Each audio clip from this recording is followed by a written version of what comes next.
Bonjour à tous et bienvenue dans ce 25e numéro de Interaction intitulé Syrie, l'offensive turque qui inquiète. L'armée turque a lancé le 20 janvier une offensive contre les Kurdes basés dans la région d'Afrin, au nord de la Syrie. Les dernières infos sur cette intervention, la résistance des Kurdes, les possibles solutions à cette nouvelle crise. Nous évoquerons tous ces sujets avec notre invité, Olivier Piot. Bonjour. Bonjour. Vous êtes journaliste spécialiste de la question kurde. C'est un peuple auquel vous avez consacré plusieurs ouvrages, dont voici le dernier, le peuple kurde, clé de voûte du Moyen-Orient, aux éditions Les Petits Matins. Georges Malbruno, bonjour. Bonjour. Grand reporter au Figaro, spécialiste du Moyen-Orient. Et puis nous sommes également en ligne avec notre correspondant à Moscou, Pierre Avril. Bonjour Pierre. Bonjour. Pour bien remettre tout d'abord cette offensive dans son contexte, Laure Kermanak, carte à l'appui, nous explique tout en 1 minute 30. Le 20 janvier, la Turquie a lancé une offensive dans la région d'Afrin contre les forces du YPG, le bras armé du principal parti kurde en Syrie.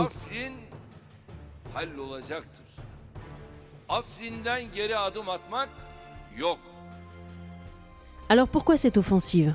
6 jours plus tôt, la coalition internationale menée par les États-Unis a annoncé la formation d'une force frontalière de 30 000 hommes en Syrie, composée essentiellement de Kurdes.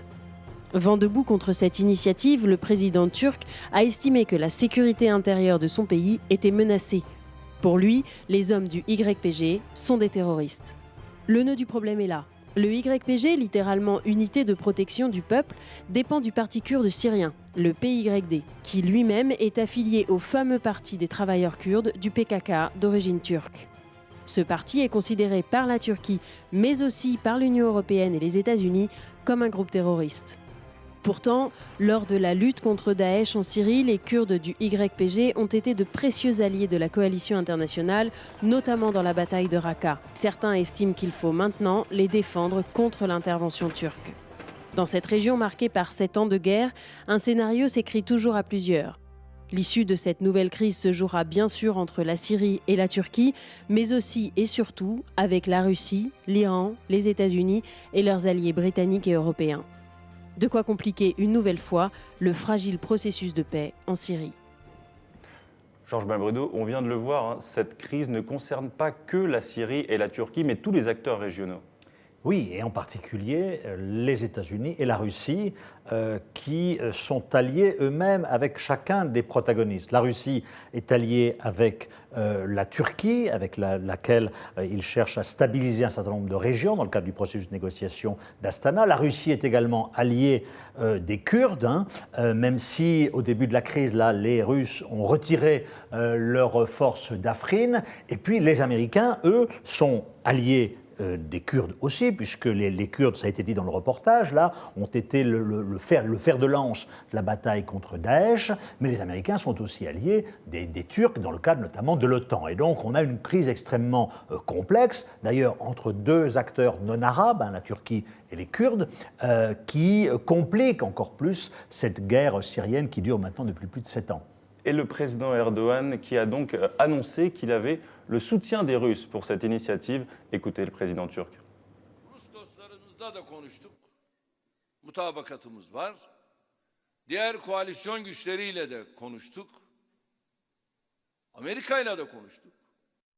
Pierre Avril, vous êtes notre correspondant à Moscou. Est-ce la réalité ou est-ce du bluff ? Moscou a-t-elle réellement donné son feu vert pour cette intervention ? En tout cas, la Russie n'a jamais démenti les propos d'Erdogan, selon lesquels, effectivement, la Russie avait donné son accord.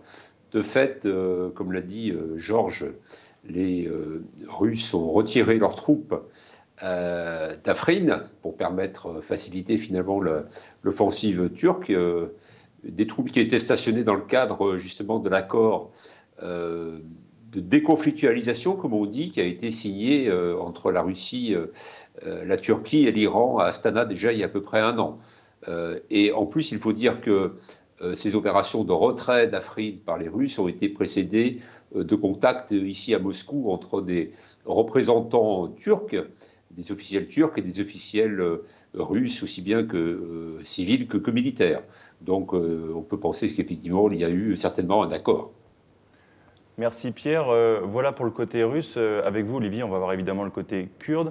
À quel point les Kurdes se mobilisent-ils pour défendre cette région d'Afrine dans le nord de la Syrie?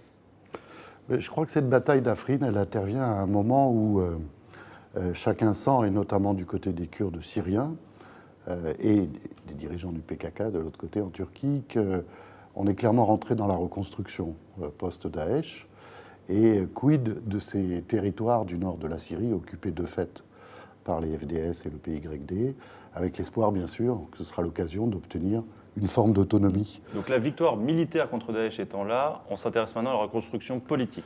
Oui, elle est déjà en cours depuis un petit moment, depuis on va dire plus d'1 an. On est déjà un peu dans cette phase avec Astana et Genève, mais disons que pour les Kurdes de Syrie, Afrin, c'est en train de devenir une sorte de bataille symbole, comme l'a été en 2014 Kobané. Alors, évidemment, ce n'est pas les mêmes acteurs. Kobané, c'était... Et pas à la même époque, puisque Daesh était... C'était Daesh. Là, pour les Kurdes, il y a une bataille de survie politique, en tout cas, ils la perçoivent comme telle. Et justement, Ahmed, on a tous les internautes qui nous posent des questions en direct. Je vous invite d'ailleurs à le faire, on est là pour y répondre. Ahmed qui nous demande quel pourrait être l'avenir des Kurdes en Syrie après cette guerre. Justement, vous parliez de ce symbole, ça va être la première pierre pour peut-être une construction plus tard. Mais cette bataille est importante. Ce que je crois surtout, c'est que les Kurdes sont en train de mesurer où en sont leurs alliances et les alliances espérées qu'ils ont tenté de nouer, et avec les Russes et avec les Américains. C'est-à-dire qu'autour d'Afrine, ils se disent, voilà, est-ce que les Russes vont nous aider? Est-ce que les Américains vont nous lâcher? Donc pour eux, c'est un test tragique, puisque ça se paye par des morts, de ce rapport d'alliance, parce qu'ils savent très bien qu'ils n'obtiendront rien en Syrie, quel que soit l'avenir de ce pays, sans un soutien au moins de l'une des deux de ces puissances. Je vais vous montrer sur une tablette une carte que l'on va utiliser à de nombreuses reprises pendant cette émission pour bien vous montrer les zones dont nous parlons. Nous parlons de cette zone Afrin, qui est au nord de la Syrie. Et il y a un commentaire d'internaute que je voulais vous soumettre, Georges, et qui nous disait « Les Kurdes ne pourront résister à une telle force de frappe. La seule solution militaire, laisser l'armée syrienne se déployer dans l'enclave d'Afrin, ce serait le prélude à un accord plus global entre le régime et les forces kurdes qui sera peut-être conclu à Sochi à la fin du mois. » Mais déjà sur la réalité du terrain, est-ce que l'armée turque est à ce point dangereuse pour les Kurdes qui sont dans cette enclave à Afrin?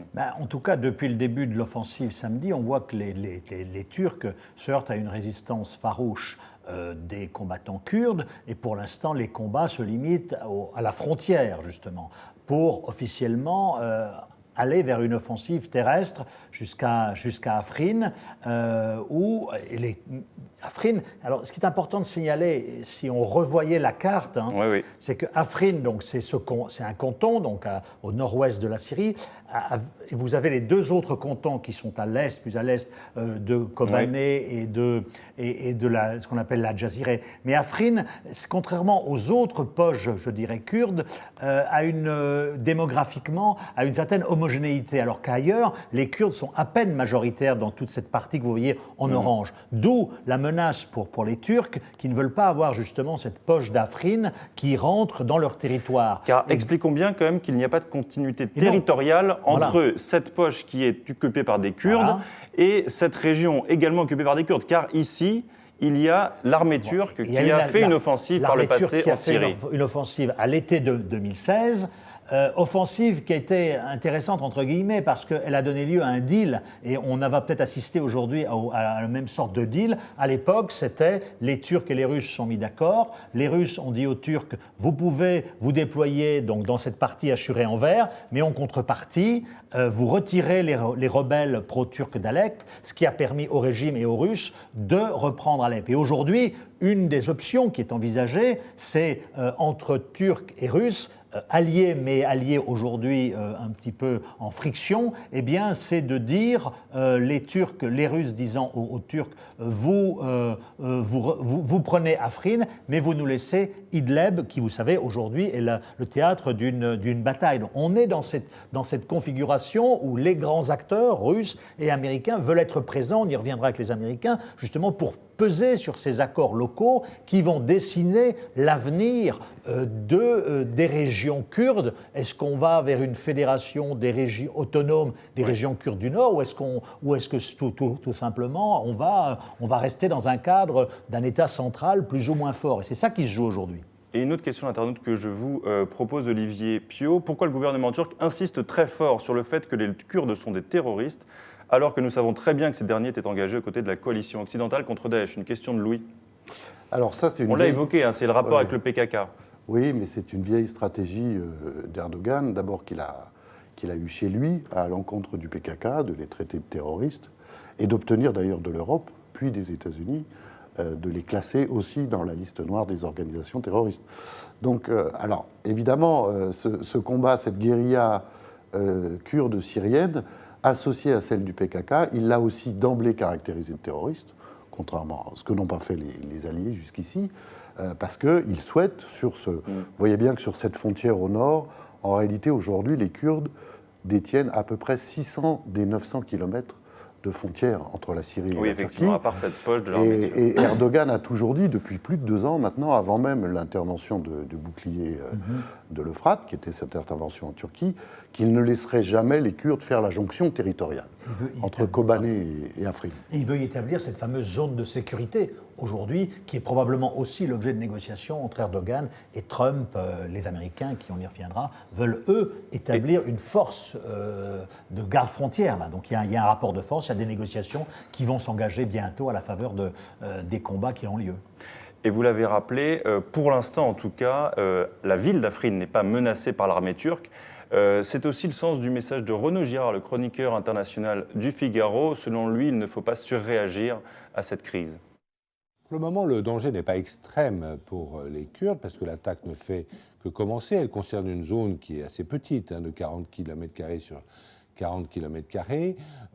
Les Turcs ne sont pas encore à Arfin, qui est en fait le chef-lieu de cette zone. On peut s'attendre à une résistance kurde très opiniâtre. Il faut se souvenir que la dernière offensive turque, l'armée turque, qui a été un peu décapitée par le phénomène guleniste, avait mis 7 mois pour atteindre son objectif. Donc le danger n'est pas imminent ni vital pour les Kurdes. Et en fait, tant que les Turcs ne se lancent pas dans une offensive où il s'agirait de franchir l'Euphrate vers l'est, on peut dire qu'ils sont encore en sécurité et les États-Unis d'Amérique n'ont pas l'intention de les lâcher. Ils les ont beaucoup aidés contre Daesh et je crois aujourd'hui qu'il n'y a pas péril grave en la demeure contre les Kurdes. Voilà pour Renaud Girard. Une question très rapide de Lingo qui nous demande est-ce que YPG est vraiment une organisation terroriste? Alors justement, elle est affiliée au PKK, considérée par la Turquie et l'Europe comme une organisation terroriste, mais en tout cas, pour l'instant, l'YPG n'est pas considérée comme une organisation terroriste. On enchaîne justement avec ce que nous disait Renaud Girard, l'urgence relative de la situation, mais aussi de la réponse de l'Union européenne et des États-Unis face à cette crise. Une question d'internaute que je vais vous proposer, Olivier, et après on retournera voir notre correspondant Pierre Avril à Moscou. L'Union européenne doit défendre les Kurdes, on s'appuie sur les Kurdes pour lutter contre l'État islamique et ensuite on les laisse tomber comme des vieilles chaussettes, on les donne en pâture aux Turcs. Quelle honte, quel commentaire cela vous inspire, Olivier Pio? Ben oui, c'est un vieux problème entre les Kurdes et les positions des capitales européennes, et notamment de Paris, c'est de ne pas avoir des positions claires. Aujourd'hui, on a vu Emmanuel Macron et son ministre réagir en appelant à la retenue. Ça veut dire qu'il n'y a pas de condamnation, même si par ailleurs on convoque à Paris, c'est ce qui a été fait à le Conseil de sécurité. Je crois que là-dessus, M. Macron, moi, aujourd'hui, m'apparaît en deçà même des positions de Hollande. Je rappelle juste que Hollande, pendant quand même son septennat, il avait reçu Saleh Muslim, qui est le coprésident du PYD, il a été au Kurdistan, il a accepté... Beaucoup plus de prudence de la part d'Emmanuel Macron. Oui, Emmanuel Macron, il a fait une seule chose en septembre, juste avant le référendum en Irak, vous vous souvenez, il a proposé sa médiation à Al-Abadi, qu'il a refusé. Et depuis, on est dans une position où on a vraiment le sentiment que Paris a une réelle politique où la principale carte, c'est de ménager l'allié Erdogan. On l'a vu encore lors de la visite d'Erdogan à Paris. Donc condamnation, évidemment, sur un certain nombre d'atteintes aux droits de l'homme, emprisonnement des journalistes, mais sur le fond, on sent que Paris reconnaît la légitimité d'Erdogan à vouloir défendre son intégrité territoriale ou les menaces aux frontières. Voyons maintenant ce qui se passe outre-Atlantique. Les États-Unis, qui par leur annonce ont peut-être précipité cette intervention turque, ne jouent pas une partition simple en Syrie, disons-le comme cela. L'analyse de notre correspondant à Washington, Philippe Gély, tout de suite. En Syrie, les États-Unis n'ont que des mauvaises options devant eux. Ils espéraient se réengager dans ce pays, peser sur une transition politique post-Assad, avec pour objectif principal d'endiguer l'influence jugée néfaste de l'Iran. L'offensive turque les oblige à des clarifications stratégiques. Pour faire pièce à l'Iran, ils ont besoin d'unité dans la coalition, dont font partie les Turcs et les Kurdes. S'ils doivent choisir, il est à craindre que les plus faibles, c'est-à-dire les Kurdes, fassent les frais du réalisme américain, comme ce fut souvent le cas dans le passé avec les supplétifs de l'Amérique dans ces guerres lointaines. Mais sacrifier les Kurdes, c'est aussi perdre un ancrage crucial sur le terrain, ce qui ne renforcerait pas les États-Unis face au régime d'Assad, à la Russie et à l'Iran. Donc les diplomates et les militaires américains sont confrontés à un défi plus grand que jamais. Peuvent-ils encore revenir dans le jeu alors que leurs adversaires font bloc et que leurs alliés se font la guerre? C'est un peu, en quelque sorte, rechercher la quadrature du cercle, dans la mesure où, pour Donald Trump, s'effacer devant l'Iran n'est pas une option. Avant de parler vraiment des États-Unis, je voulais quand même qu'on passe par Moscou avec vous, Pierre Avril. On voit que cette équation est très compliquée pour les États-Unis. Elle n'est pas rendue plus simple par la Russie. Poutine ne chercherait-il pas aussi à affaiblir les Américains, dont les Kurdes sont quand même le vrai point d'appui en Syrie? Oui, enfin, je dirais que la Russie n'a pas besoin de... Les Américains sont de facto un peu affaiblis dans ce conflit. Je pense surtout que dans cette affaire, la Russie, Moscou joue sur deux tableaux. C'est-à-dire qu'on a bien vu que dès que l'annonce a été faite que Washington envisageait de créer une force de protection des frontières à la frontière nord, tout de suite, la Russie a condamné très fermement Washington et s'est placé du côté de la Turquie. Donc, dans cette affaire, il y a toujours une arrière-pensée de la part de Poutine, puisque finalement, se mettre aux côtés et épouser le point de vue de la Turquie, c'est finalement en même temps critiquer Washington et enfoncer un coin finalement entre ces deux partenaires de l'OTAN que sont Ankara et Washington. Donc, il y a toujours finalement dans la stratégie de la Russie la volonté de se servir aussi de la Turquie comme d'un pion dans la stratégie même, dans le face-à-face, disons, entre Moscou et Washington. Merci beaucoup, Pierre. Nous avons énormément de questions sur les États-Unis. Je vous en propose quelques-unes. Vous pouvez répondre de manière très courte. On a tout d'abord cet internaute qui nous dit que c'est inacceptable de la part des États-Unis de ne pas défendre ceux qui leur ont fait économiser tant de vies de soldats américains. De Génas, une internaute du Figaro. Georges, peut-être une réponse ? Oui, alors c'est vrai que jusqu'à hier, il y a quand même eu l'appel téléphonique entre Donald Trump et Erdogan qui a été quand même assez musclé, visiblement. Les Américains avaient une position extrêmement modérée, principalement parce que je pense qu'ils sont en train de négocier avec la Turquie cette zone de sécurité contre leur garde-frontière. Simplement, je crois que comme l'a dit Philippe aux États-Unis, les Américains n'ont pas beaucoup de bonnes options parce qu'ils ne sont plus en position dominante en Syrie, si tant est qu'ils ne l'aient jamais été. En tout cas, ils ne l'ont pas été depuis 2011. Mais on sent bien quand même qu'ils ont l'intention, comme là, en tout cas, de se réengager à la fois militairement par cette annonce de 30 000 gardes-frontières.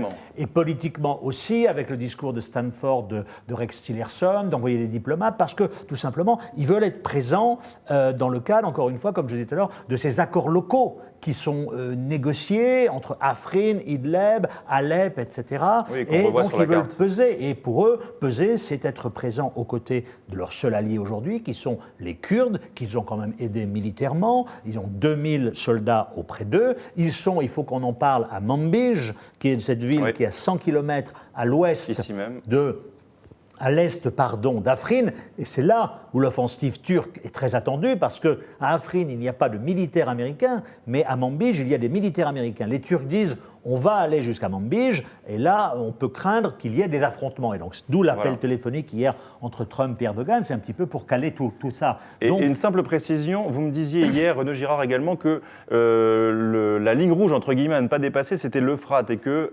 c'était vraiment cette frontière, il ne fallait pas que l'armée turque dépasse l'Euphrate vers l'est. Parce qu'il y a eu un accord, on en parlait tout à l'heure, de déconfliction. Les Russes pouvaient aller à l'ouest de l'Euphrate, donc jusqu'à Afrin, position qu'ils ont abandonnée avant le lancement de l'offensive turque. Les Américains, eux, vont à l'est d'Afrin, c'est-à-dire à Manbij, c'est-à-dire à Raqqa, c'est-à-dire, etc. Et donc là, il y a un partage comme ça qui aujourd'hui pourrait être remis en cause justement par cette offensive turque. Vous me parliez du discours de Rex Tillerson à Stanford. Nous en avons un extrait. Nous allons le jouer maintenant, si cela vous convient. We will not repeat the mistakes of the past in Iraq, nor will we repeat the mistakes made in Libya. Well-intentioned military interventions, independent of stabilization and political strategies, give rise to a host of adverse unintended consequences. Et je rajoute à cette déclaration de Rex Tillerson un commentaire d'internaute qui nous parle des États-Unis. C'est le suivant. En régie, je crois que vous pouvez le mettre. Il y avait une chose à ne pas faire, créer à la frontière turque une force de 30 000 hommes à majorité kurde. Les Américains, bourde après bourde, vont encore créer un conflit de plus. Olivier Pio, une réponse ? Je crois que pour compléter ce qui vient d'être dit, si on prend un peu de hauteur, les Américains ne peuvent pas se retirer de Syrie, même si beaucoup le pensent dans l'entourage de Trump et essayent de lui faire prendre conscience qu'il vaut mieux s'en aller. Ce n'est pas le choix qu'il a fait jusqu'ici, parce qu'ils ne peuvent pas laisser l'Iran occuper le terrain et même Poutine sortir la tête haute de ce rapport de force. Bon. En même temps, quelle est leur stratégie à moyen et long terme ? Je crois qu'ils n'en ont pas beaucoup, si ce n'est celle d'essayer jusqu'ici, et encore aujourd'hui, de maintenir la Turquie dans l'OTAN. C'est quand même ça qui se joue aussi. Et Poutine, il aimerait bien, souvenez-vous, Poutine, c'était un jeune dirigeant, un apparatchik russe, qui était très pro-européen dans les années 90, mais il a quand même vu l'OTAN s'avancer sur les républiques. Donc une petite revanche contre l'OTAN en amenant Erdogan, à se tourner vers l'Asie et la Russie. Ses rapports avec l'Iran et la Chine. N'oublions pas que le monde est en train de tourner aussi. Et il tourne sur une plateforme qui se situe précisément dans cette ancienne Mésopotamie. Donc les États-Unis essayent pour l'instant. Donc évidemment, ça les bloque. S'ils avaient décidé de dire à Erdogan, vous voulez quitter l'OTAN, vous quittez l'OTAN, ils seraient beaucoup plus libres, sans doute. Pour l'instant, ils n'ont pas choisi ça. On parle de cette stratégie américaine. Un dernier mot peut-être, Pierre Avril, sur la stratégie russe dans la région. Vladimir Poutine avait annoncé il y a quelques mois le retrait des troupes russes de Syrie. Qu'en est-il maintenant de la stratégie politique de Moscou ? À vrai dire, la Russie a annoncé par 2 fois le retrait de ses contingents. Elle l'avait fait en mars 2017. Poutine l'avait réannoncé le 11 décembre dernier. Et depuis, c'est vrai qu'il n'y a aucun bilan de fait sur l'état effectif de retrait des troupes russes. Alors que normalement, ce retrait est rendu effectif depuis un mois. On ne sait pas bien finalement quelle est l'ampleur du contingent ici russe en Syrie. Ce qui est clair, c'est qu'ici, de toute façon, à Moscou, on voit bien que Vladimir Poutine fait à la fois la guerre et la paix. Il est vu comme un chef militaire, il est vu également comme un faiseur de paix. Donc la Russie joue sur les 2 tableaux. Donc à la fois, elle continue à soutenir militairement le régime de Bachar el-Assad, et en même temps, elle organise la réunion de Sochi qui aura lieu lundi pour essayer de trouver une issue diplomatique à la crise. Donc la Russie joue sur les 2 tableaux, encore une fois. Jean Malbruno, je vous voyais réagir à ce retrait annoncé par Vladimir Poutine de ses troupes. Oui, non, c'était cosmétique. Comme l'a dit Pierre, c'est vrai qu'on n'a pas de chiffres tout simplement parce qu'il y a une grande dissimulation russe, parce qu'il y a beaucoup de forces privées qui sont là-bas, une espèce de mercenaires privés qui gardent les puits de pétrole, etc. Mais il n'y a pas de retrait significatif de la Russie, parce que pour la Russie, c'est un investissement à long terme. La Russie s'inscrit dans une temporalité, dans un temps long, et elle a gagné gagné la bataille militaire, et aujourd'hui, elle essaie de transformer cette victoire militaire en une victoire politique, d'où la réunion de Sotchi pour essayer de lancer un processus de transition. Est-ce que toute la question, c'est de savoir si est-ce qu'elle va y parvenir avec ses alliés iraniens et turcs avec lesquels aujourd'hui, eh bien, ils se chamaillent. Mais c'est ça l'enjeu. C'est aujourd'hui pour les Russes de sortir du terrain militaire. La guerre n'est pas finie. Le chef du Hezbollah, Hassan Nasrallah, qui en général dit des choses plutôt sensées, a dit il y a encore pour 1 an ou 2. Mais on s'achemine quand même vers une espèce de sortie de crise à moyen terme. Et pour les Russes, ensuite, c'est quand même d'envisager une transition avec ou sans Bachar el-Assad, avec une nouvelle constitution, avec des élections. Voilà. Et donc ça, ce chantier, il est immense. On va voir à Sochi ce qu'il en sortira. Et il se complique avec cette nouvelle crise. Et il se complique avec cette nouvelle crise parce qu'il y a des tensions entre 2 alliés jusqu'à maintenant, la Russie et la Turquie. Olivier Pio, encore un internaute qui nous demande, y aura-t-il à terme une alliance Turquie-Russie-Iran ? Est-ce que sur ce point, n'est-ce pas déjà le cas ? Alors c'est déjà le cas, et clairement cette trilogie, ce triumvirat, qui est mais avec très la Turquie dans important, l'OTAN quand même, c'est pour ça que la Turquie question dans se pose. l'OTAN et avec une Russie qui est quand même maîtresse du jeu, même si elle essaye de le faire avec Téhéran et Istanbul. Je voudrais juste rajouter une chose, les Russes ne sont pas en train de lâcher les Kurdes de Syrie. Ça me paraît important de rappeler, il y a 3 semaines, il y a au moins un officier supérieur des forces du PYD qui a été décoré à Moscou. Ils viennent, il y a quelques jours, de les inviter officiellement en tant que Kurdes, et pas seulement en tant que membre de la Fédération du Nord de Syrie. Donc je crois que Poutine est un peu obligé, devant son allié temporaire turc, de le laisser avancer ses pions. En même temps, il sait qu'il aura la main, in fine. Donc ça ne veut pas dire que les Kurdes aujourd'hui sont lâchés par les Russes. Juste pour ajouter une précision, parce que les Kurdes syriens n'ont jamais fermé la porte avec le régime syrien de Damas. Il y a toujours des Ils contacts. espèrent toujours une autonomie ? Eux, ceux qui veulent, contrairement aux Kurdes irakiens, je pense qu'ils ont aujourd'hui une maturité politique plus importante, et ils ne veulent pas un État kurde syrien, parce qu'ils savent que cet État n'est pas viable, mais ils veulent une fédération de régions qui serait autonome. Et les qui Russes serait dans cette carte qu'on vous montrait, cette zone occupée par, grosso modo... Et dans cette quête-là, ils ont l'appui de la Russie, qui a, au cours de l'automne, là, forcé la main à la Syrie. On a vu le ministre syrien des Affaires étrangères, Walid Moallem, qui a déclaré accepter un certain degré d'autonomie. Et donc, les Kurdes savent très bien qu'il faut qu'ils jouent sur ce tableau-là, mais ils savent aussi qu'il ne faut pas qu'ils ferment la porte à Damas, parce que leur région est enclavée. Vous avez leur ennemi turc au nord, vous avez donc quand même Damas au sud, qui n'est pas quand même leur allié, et puis de l'autre côté, vous avez des Kurdes irakiens du PDK qui ne sont pas toujours leur allié, donc ils sont un petit peu enfermés, et donc, pour la population, il faut qu'ils gardent des contacts, et puis aussi pour des raisons politiques, avec le régime syrien. Et une dernière question pour vous, Olivier Pio. On a le sentiment que la Turquie d'Erdogan avance sans trop se poser de questions. Peut-elle aller aussi loin et ne risque pas-elle, à moyen terme ou à très long terme, de se froisser à un tel point avec les Américains qu'elle devra sortir de l'OTAN ? Oui, non, je crois que Erdogan l'a annoncé d'ailleurs, il a parlé de 30 km de profondeur. Voilà. Il n'est pas question pour lui d'aller vers l'Euphrate. Donc il a envie d'être de la partie, de se faire respecter, mais il sait aussi qu'il doit ménager, pour l'instant encore les États-Unis tant que les relations perdurent, et évidemment avec Poutine.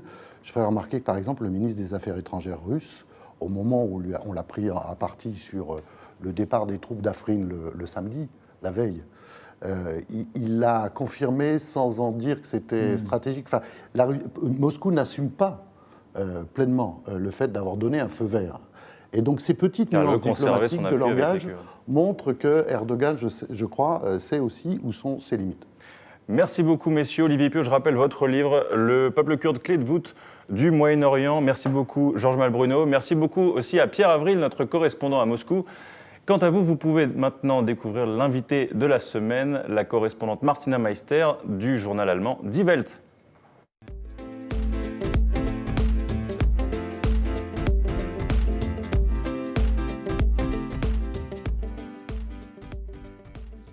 Martina Meister, bonjour. Bonjour. Vous êtes la correspondante à Paris pour Die Welt, un journal allemand qui a une histoire particulière puisqu'il a été fondé en 1946 par des troupes britanniques qui étaient à Hambourg et qui voulaient créer un journal de l'équivalent du Time, et qui donc était au début à Hambourg et qui maintenant est à Berlin, si je ne dis pas de bêtises. Oui, pas du tout. Depuis combien de temps êtes-vous à Paris ?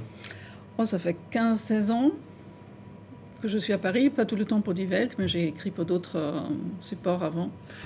On va parler avec vous des sujets qui ont animé l'actualité française et allemande depuis ces derniers jours, ces dernières semaines même. Commençons avec le traité de l'Élysée, qui nous a bien occupés au Figaro dès ce lundi. Il a été donc signé le 22 janvier 1963 par Adenauer et par De Gaulle. Et en 2018, réseaux sociaux oblige, c'est avec une grande vidéo publiée sur les réseaux sociaux donc, que Angela Merkel et Emmanuel Macron ont affirmé leur volonté de donner une nouvelle impulsion à ce traité. Qu'en avez-vous pensé ? Je ne vais pas parler de la vidéo parce que j'ai l'impression que celles de Macron tout seul ont peut-être plus de succès ou sont plus viral, comme on dit aujourd'hui, parce que Merkel, elle aplombe un peu l'atmosphère. Mais c'est bien qu'il y ait un renouveau, qu'il y ait la volonté de passer à autre chose. On a beaucoup parlé de cette amitié qui n'était plus une. Moi, mon impression en France, c'était qu'on n'arrêtait pas depuis des années, chaque sujet qui a été attaqué par les médias, on donnait l'exemple de l'Allemagne. En général, c'était le bon exemple. Regardez comme les Allemands font, comme ils réussissent. Et pourquoi vous dites que c'était une amitié qui n'en était plus une ? Parce que j'avais l'impression que les Français avaient l'impression d'être les mauvais élèves, et tandis que les Allemands étaient les bons élèves. Et ça commençait à... Quand vous faites ça avec un élève, psychologiquement, ça fait décrocher, mais après, ça fait des agressions et des jalousies. J'avais pas du tout l'impression que cette amitié était, ces dernières années, vraiment vécue et rafraîchie, ou remplie, disons tout bêtement. Et qu'il y avait donc un rapport de force peut-être entre l'Allemagne et la France. Est-ce que vous diriez aujourd'hui que ce rapport de force s'inverse avec un Emmanuel Macron populaire, en tout cas à l'étranger, à l'international, et une Angela Merkel empêtrée dans une impasse politique qui pourrait prendre fin ces derniers jours, mais tout de même. Oui, moi je n'ai pas envie de parler de rapport de force parce que c'est peut-être justement ce qu'il ne faut pas avoir, mais il y a un changement, il y a un point où de bousculement, un tournant, absolument. Parce que, évidemment, l'Allemagne est dans une sorte d'impasse, même si nous allons avoir un gouvernement après des semaines et des mois de débats et de négociations, et on ne l'a pas encore, donc on n'est pas arrivé. Mais donc, on parle quand même de la grande coalition qui s'était un petit peu essoufflée lors de la dernière... Oui, absolument. Donc là, on a Comment trouvé... s'est perçu ça en Allemagne ?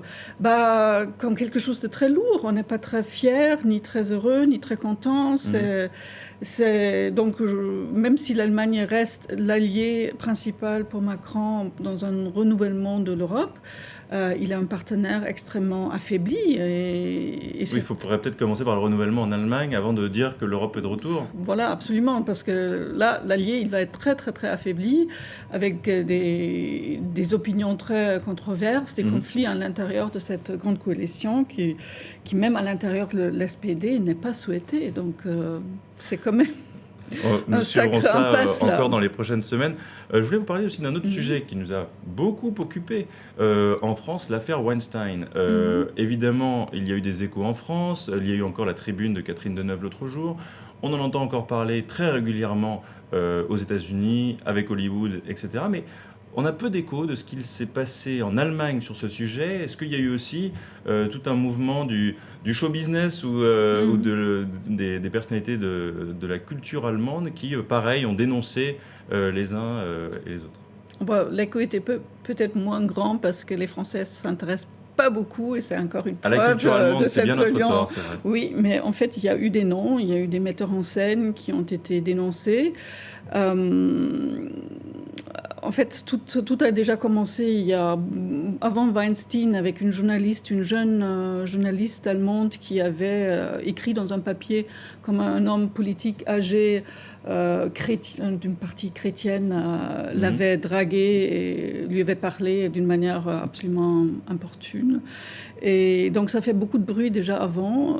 Ça a déclenché quelque chose qui est aussi exagéré dans mes yeux, mais c'est peut-être normal et peut-être il faut ça pour retrouver un équilibre après.